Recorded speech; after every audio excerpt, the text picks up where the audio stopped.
Boker Or Bezrat Hashem Itbarach Vitale Shmola, dans ce mardi 19 du mois de décembre, et nous sommes déjà le Zayin du mois de Tevet. Shiur acheté par Benjamin Ben Arbon pour la réussite et le bonheur, la santé de Lorraine ou Laurine, Myriam, Jacqueline, Bezrat Hashem, à qui on souhaite tout le bonheur du monde, Bracha, Vacha, Batzlacha, par le mérite de cette étude, et Ratzon, que le mérite du Ben Ishraï que nous allons étudier, Yagen, Alea, Bechol, Asher, La Vititen, Akol, Mishalot, Libal, Abodatot, Barach, Bechol, Asher, Tifnit, Askili, Vitatzlichi, Bezrat Hashem, Itbarach. On pensera en même temps, bien sûr, à Kol Am Israël, Bechol, Atar, Ve'atar, tous nos Tormim, Kol Omda Torah, tous nos Chatoufim, toutes les otages, et Ratzon, qu'Akadosh le ramène vite à la maison.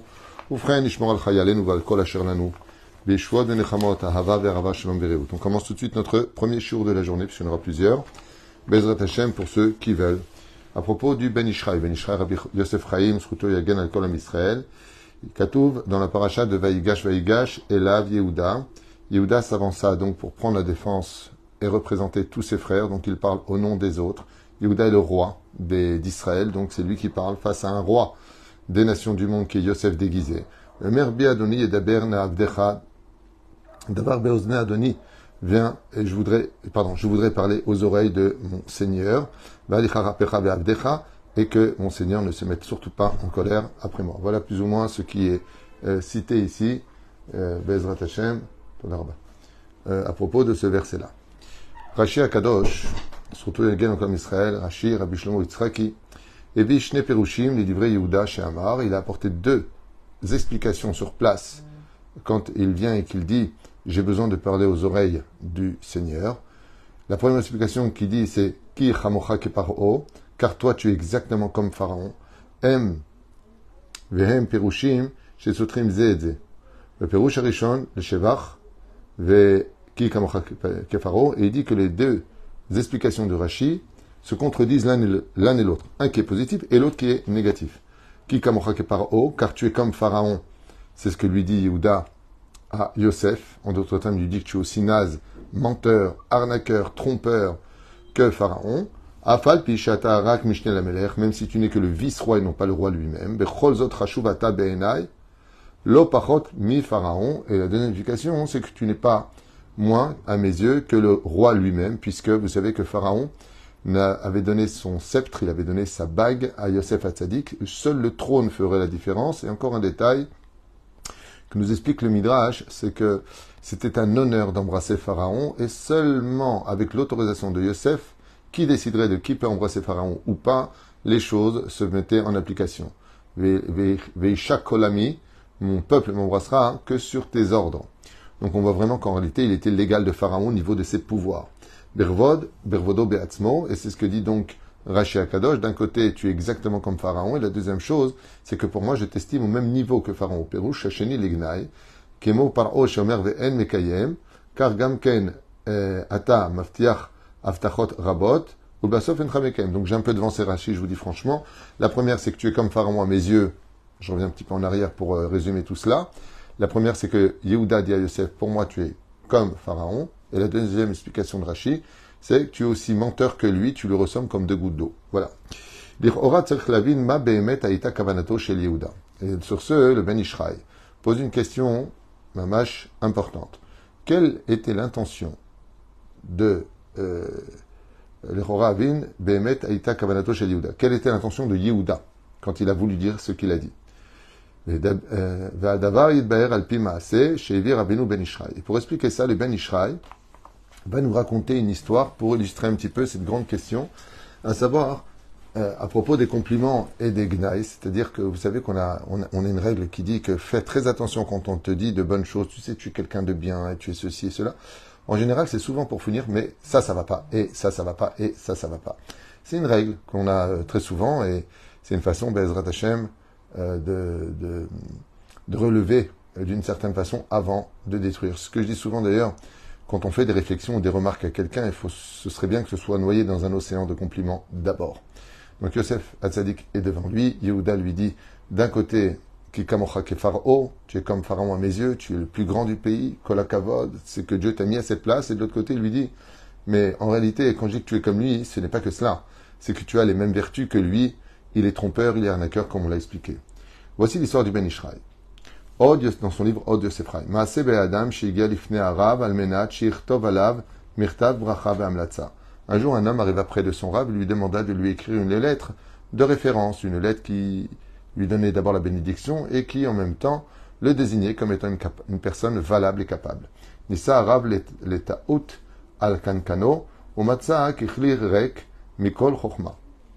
Ach, למרות זאת, לא רצה לשלוח איש זה בבושת פנים. Le problème, c'est que le Rav, on lui demande de lui écrire une lettre de recommandation. On appelle ça Mirtav Amlatza, donc de recommandation. Le problème, c'est que le Rav, il n'a pas envie de faire une lettre de recommandation à une personne qui est vide de toute responsabilité, de toute empathie, de toute...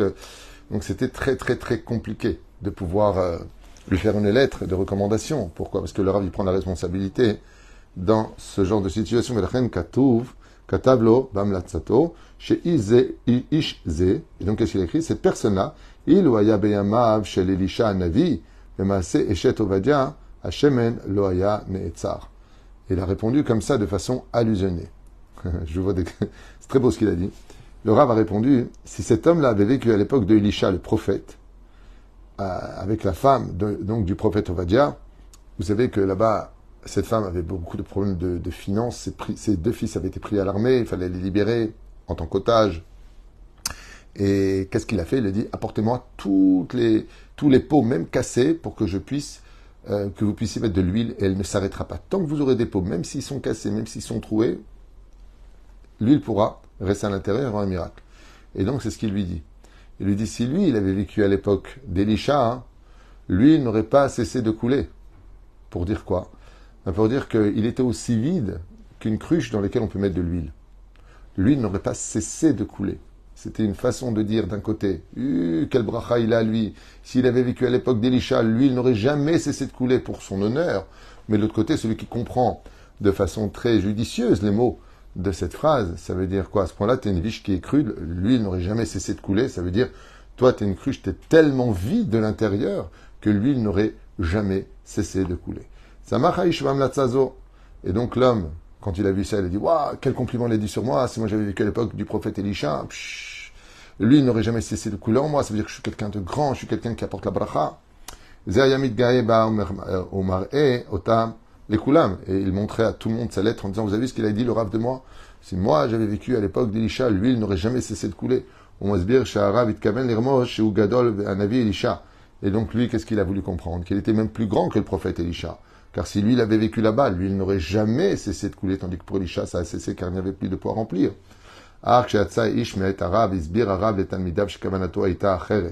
Seulement quand l'homme est sorti, alors qu'il se vantait à l'extérieur, regardez ce qu'a écrit le Rav sur moi, eh bien, le Rav a dit, c'est dommage que les gens ne comprennent pas la finesse des mots dans les phrases que nous disons.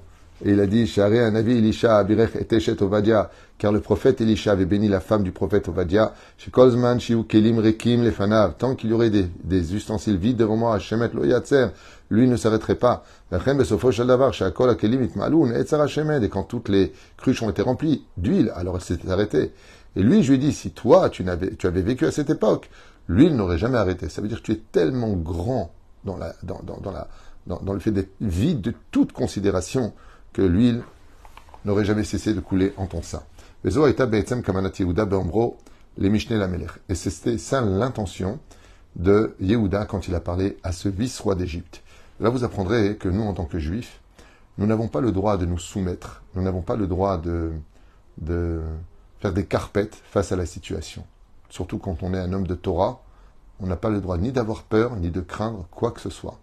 De l'autre côté, on se doit d'être très diplomate, très vigilant.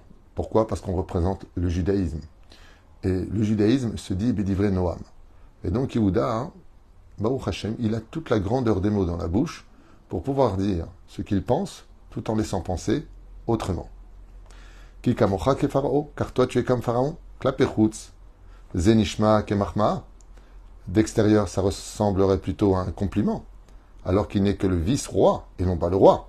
Sha'af ou chashuv ou mechubad, car il paraissait donc important et honorable. Arbetor devarim tmuna tochecha kasha klapav. Et ça, c'est ce qu'a voulu dire Rashi. Rashi nous met en garde, il dit, n'apprends pas de Yehuda quand il dit ki kamocha ke Paro. Il est en train de lui dire, en réalité, une critique entouré de compliments. Et ce sera dans la finesse d'esprit de l'autre de comprendre ce qu'il devait comprendre. Klape shegam ou maftiach lo, on met quand même mamash kemo paro. Ve'amevin yavin, et là il finit avec une phrase qu'on aime beaucoup utiliser en Israël, Ve'amevin yavin, et que celui qui veut comprendre, comprend. De là, vous verrez qu'on peut toujours comprendre un compliment comme une critique et une critique comme un compliment. En réalité, ce sera ta réception des choses qui te permettra de pouvoir donner, d'une certaine façon, les intentions à ce qui t'a été dit. Une personne, par exemple, qui est imbue d'elle-même, quand on lui dit « si toi tu avais vécu à l'époque de Elisha, l'huile n'aurait jamais cessé de couler. » Il ne s'est pas vu une seule seconde qu'on parlait de lui qui était vide, et donc l'huile n'aurait jamais cessé de couler dans cette cruche qui est sa personnalité. Mais lui, qu'est-ce qu'il a compris? Que Elisha, il n'a pas pu continuer, et lui, s'il avait vécu à cette époque, il aurait pu continuer. Ainsi donc, on peut comprendre les choses de plusieurs façons. C'est pour cela que j'insisterai beaucoup sur un nekuda, qui a malheureusement été la base de beaucoup de conflits dans les familles, dans les relations sociales et autres, c'est les intentions. Je me suis moi-même heurté d'une certaine façon à une situation ressemblante à celle-ci, où j'avais dit de quelqu'un ah, Baruch Hashem, il revient le jour où les autres partent en vacances. Donc ça lui fera des grandes vacances. Et quand je l'ai dit avec une intention pure et non pas avec une critique. Mais ça peut être aussi compris comme étant une critique. Quoi, il a pris des vacances avant pour arriver en vacances le jour où tout le monde part en vacances? Non, mon intention était de dire Magialo, de grandes vacances, parce qu'il s'est beaucoup donné.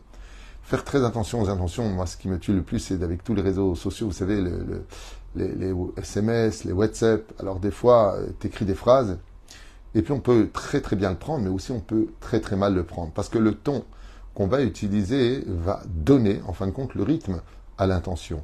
Si je lis, par exemple, dans un moment où je suis colérique, ben, je vais le lire avec ma colère à l'intérieur. Donc je vais prendre le ton de l'autre dans l'écriture, alors que lui, il était calme quand il a écrit, et qu'au contraire, ses intentions étaient pures. C'est pour cela qu'il est impératif de comprendre que dans le judaïsme, ce qui importe le plus au travers des mots, c'est les intentions. On peut dire à une personne un mot qui paraîtrait complètement déplacé, mais en réalité l'intention était pour le replacer. Et on peut dire des choses à une personne pour l'honorer d'apparence, alors qu'en réalité on se moquait de lui. Il faut être très fin d'esprit, et avant de se fâcher, ou avant de rentrer dans la colère face à ce qui a été dit, juste pose la question, quelle était ton intention quand tu m'as dit ce que tu avais à me dire? Il y a je finis la phrase, car Yehuda a dû faire très attention, car il y avait beaucoup de soldats égyptiens, de ministres égyptiens dans la salle d'audience. D'un côté, il voulait dire, tu es quelqu'un de malhonnête, mais d'autre côté, lui dire, tu es comme Pharaon, aussi important que lui. Et donc, les deux étaient présents. Ça, c'est le cadeau que nous livre ce petit Rashi qui est grandiose, à travers deux explications qui sont Menugadot Zé et Zé, c'est-à-dire qui se contredisent, mais qui en réalité nous apprennent la finesse d'esprit. Aval, Havak, Var, Navin, et Tomek Adevarim, et c'est pour cela, dit le Ben Ishraï, que quand tu discutes avec une personne, n'hésite pas à le rappeler en lui disant quelle était exactement l'intention que tu avais quand tu m'as parlé. Parce qu'on peut le comprendre positivement, et on peut le comprendre de façon très péjorative. Quelle était ton intention?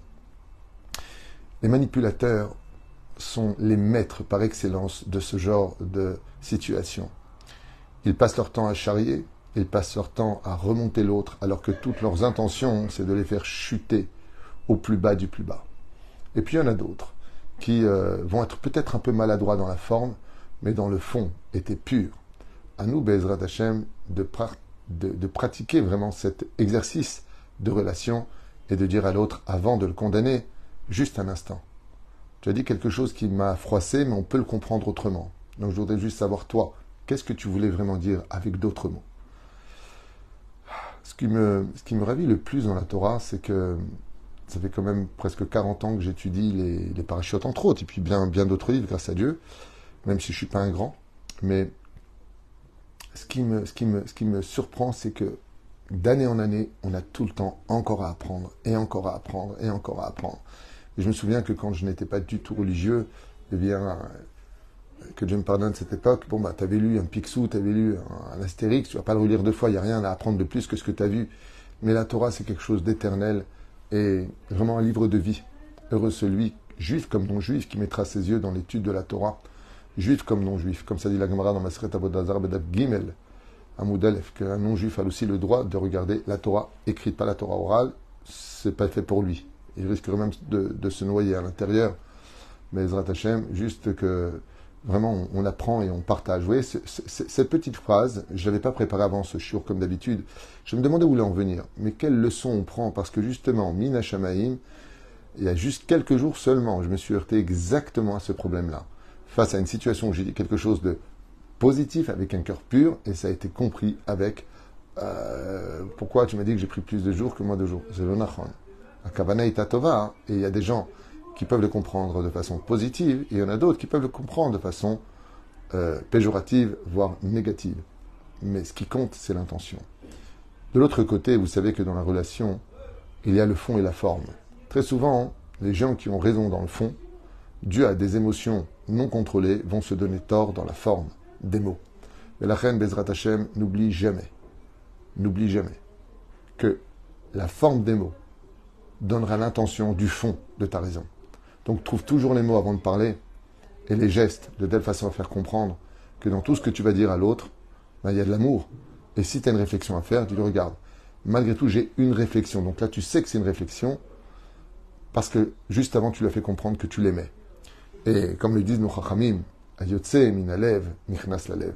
Quand le langage sort du cœur, il pénètre le cœur de l'autre. Baruch Adonai Leolam, amen amen. Il y a tout de suite un shiur qui m'a été demandé, d'ailleurs j'en profite pour vous le dire dès maintenant, en souhaitant que cette étude que nous venons de faire par mérite du Ben Ishraï à Teret Roshi, Laurine, Myriam, Jacqueline, beaucoup de bonheur par le mérite du Ben Ishraï et cette étude qui est loin d'être un petit cours. Je vous affirme que c'est un cours important à partager. Bezrat Hashem Yitbarach. Et nous allons maintenant étudier un autre sujet qui n'est pas moins important sur qu'est-ce qu'un vrai tzaddik dans ce monde. Je suis racheté par Eli Malka pour la suite. Bezrat Hashem. À tout de suite dans un instant. Kol Tov et Litraot.